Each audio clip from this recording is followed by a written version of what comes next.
दोस्तों नमस्कार, मेरा नाम शिवम चतुर्वेदी और आप सब लोग हिंद वॉइस चैनल देख रहे हैं।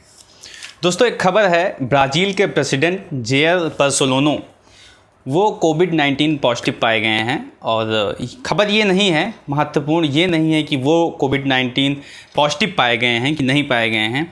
खबर महत्वपूर्ण वो है जो मैं इसके बाद बताने चल रहा हूँ। आप सब लोग को इनके बारे में बहुत अच्छे से पता होगा कि नहीं पता है। अगर नहीं पता होगा तो मैं बता देना चाहता हूँ कि जो ये जनाब हैं जेयर बोल्सोनारो, ये हमारे प्रधानमंत्री मोदी जी के बहुत करीबी मित्र हैं। और आप सब लोग को पता होगा कि हमारे 71वें गणतंत्र दिवस के मौके पर इन्हें एज अ चीफ गेस्ट बुलाया गया था और इन्होंने भारत के जो निवासी लोग हैं, भारत के जो लोग हैं, उनके लिए वीज़ा फ्री कर दिया गया था ब्राज़ील के अंदर। ये सब तो बातें हैं, लेकिन एक तुलनात्मक हम आपके पास एक स्टोरी लेके आए हैं।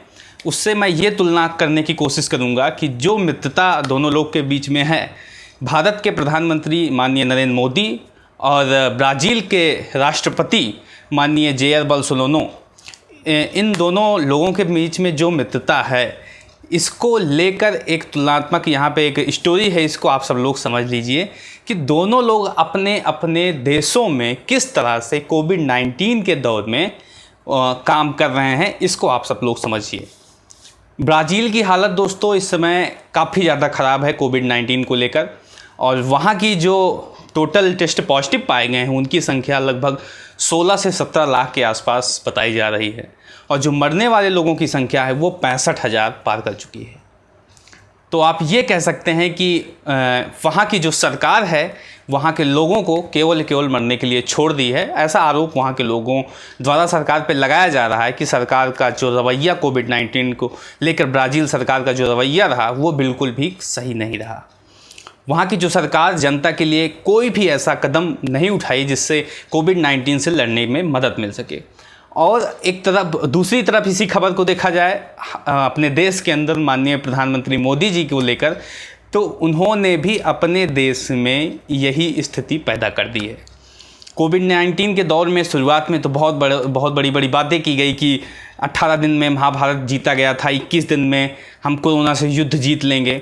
उसके बाद बड़ा बयान आप सब लोग को याद होगा कि किस तरह से ताली बजाओ, थाली बजाओ, दिए जलाओ, शंख बजाओ, मोबाइल का फ्लैश जलाओ, कोई काम नहीं आया। और उसके बाद अंत में सरकार ने सीधा सिलेंडर कर दिया और ये कह दिया गया कि भाई अब आप लोग होम क्वारंटाइन होइए, सुरक्षित रहिए, घरों से निकलिए। मतलब एक तरह से पूरा जो जिम्मेवारी है जनता के ऊपर छोड़ दी गई। सरकार ने अपना हाथ खड़ा कर दिया, एक तरह से जनता को मरने के लिए छोड़ दिया गया। कोई ट्रीटमेंट की व्यवस्था नहीं है।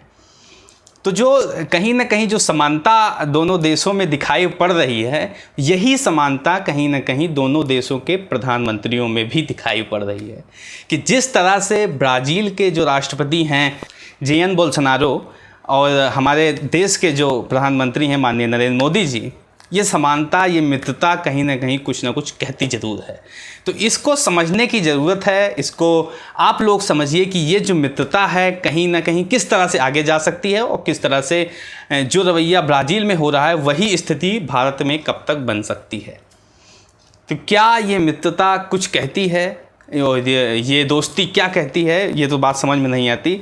लेकिन मैंने सोचा कि कुछ इस पे आप सब लोग को एक स्टोरी बता के बताई जाए, एक तुलनात्मक ढंग से देखा जाए कि जो कोरोना की स्थिति में जो दोनों देश हैं, जो दोनों देश के महानायक हैं, दोनों देश के कर्ता धर्ता हैं, उन दोनों की जो मित्रता है कहीं ना कहीं बहुत समानता दिखाई पड़ रही है।